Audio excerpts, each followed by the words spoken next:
Welcome to the Rim Break Rodeo. We hope this video helps. You start by powering the Hue bridge and plugging its Ethernet cable into your router so your home hub can see it.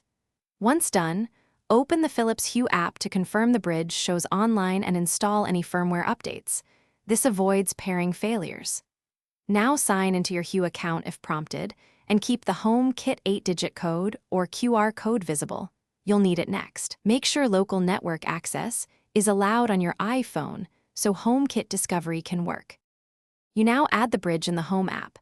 Tap the plus icon, choose Add Accessory, and point your camera at the HomeKit QR or manually type the 8-digit code. Because the bridge exposes all lights as accessories, Home will import them, so assign the bridge to your home and pick a primary room to keep organization tidy. While Home finishes setup, grant any permission requests. This is why you enabled local network access earlier. Finally, rename the bridge if you want descriptive control in Siri. Finish by grouping lights into rooms and creating scenes so controls are intuitive. Test commands like Hey Siri, turn off kitchen lights to confirm responsiveness.